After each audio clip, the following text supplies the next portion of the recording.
Obidike remained silent, waiting for the perfect moment to expose Nnuego's evil deed. Isiaku called her two sons Obiora and Dikora as she sat down with the king and the elders to witness the feast take place.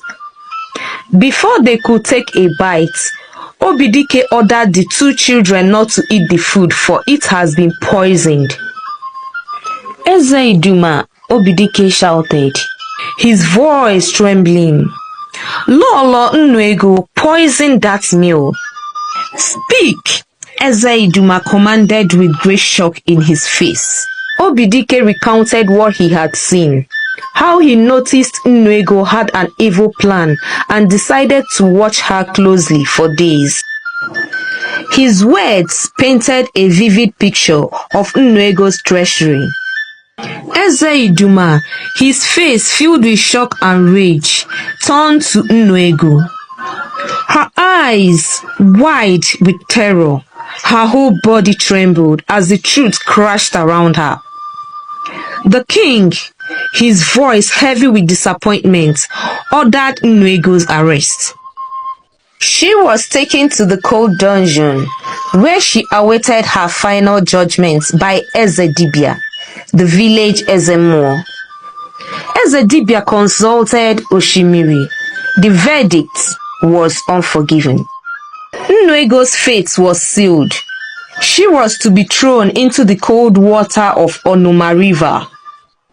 As Nnuego was dragged to the river, her cries echoed through the village, a mournful lament that was forever associated with Eke Market Day. As the water closed over Nnuego's head, her vengeful spirit cried out in anguish and pain.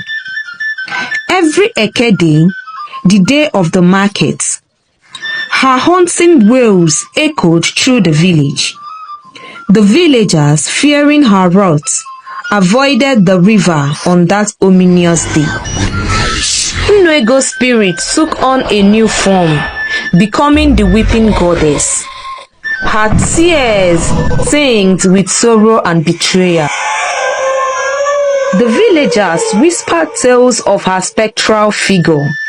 They warned that anyone who dared to venture near the river on Eke Day risked being eternally swallowed by her vengeful spirit. Centuries turned into millennia. The legend of Nnuego, the weeping goddess, persisted.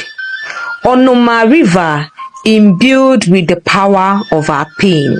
One day, a young maiden called Chimalue, curious and fearless, wandered near the river on Eke Day. As she approached, she heard the soft sound of cries. Drawn to the source, she discovered Nnuego's ghostly form. Chima, moved by compassion, extended her hands towards the sorrowful spirit. To her surprise, Nnuego's tears ceased, and her expression softened. For the first time in centuries, Nnuego found solace in the touch of human kindness. From that day forward, the villagers of Umoji understood that Nnuego's spirit was not one to be feared, but to be honored. They began to approach the river on Eke Day with caution and respect, bringing gifts to the river and offering prayers to Nnuego. In return, she blessed the village with good fortune. Young men and women found love and married happily. The sick were cured of their ailments, and the village thrived the more.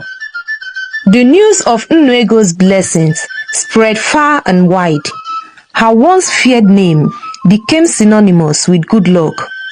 In recognition of her newfound favor, the villagers erected her statue in Onoma River. Every Eke Day, they honored her with ceremonies and offerings.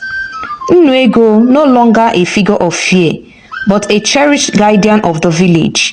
Her sorrow transformed by the simple touch of a compassionate child.